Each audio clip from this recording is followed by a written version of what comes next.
Hallelujah, praise the Lord. Good morning. ఈరోజు mountain బ్లెస్సింగ్స్లో ఇర్మియా గ్రంథము 23-29 చదువుకుందాం. నా మాట అగ్ని వంటిది కాదా, బండను బదులు చేసి శుద్ధి వంటిది కాదా. పరిశుద్ధ గ్రంథంలో ఈ వచనం రాయబడిందంటే నా మాట అగ్ని వంటిది కాదంటే, అగ్ని అంటే వాక్యము అగ్ని వంటిది. మనలో ఉన్న ప్రతి పాపాన్ని, మనలో ఉన్న ప్రతి చెడుని తీసివేస్తుంది. మనలో ఒక మనలో ఉన్న కొత్త లైఫ్ని మనం తీస్తుంది అనమాట.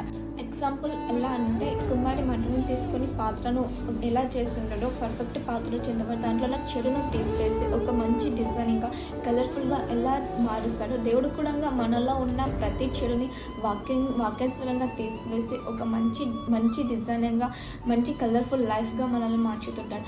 కాబట్టి మనము ఎల్లప్పుడూ దేవుని సన్నిధిలో మనం ప్రార్థిస్తూ వాక్యము ధ్యానిస్తుండాలి. మనం వాక్యం ధ్యానిస్తున్నప్పుడు మన హృదయంలో ధైర్యం అనేది ఉంటుంది. వాక్యం మనల్ని ధైర్యపరుస్తుంది. మన ముందు శత్రువులు ఇళ్ళపడ్డా సరే, కానీ మనము వాక్యస్వరంగా ప్రార్థన ద్వారా దాన్ని మనం అందరూ తొక్కవచ్చు. కాబట్టి మనం ఈ రోజు నుంచి ఎల్లప్పుడూ దేవుని సన్నిధిలో మనం ప్రార్థిస్తూ వాక్యము చదువుతూ దేవుని యందు మనము భయభక్తి కలిగి మనం జీవించాలి. God bless you. Have a wonderful day.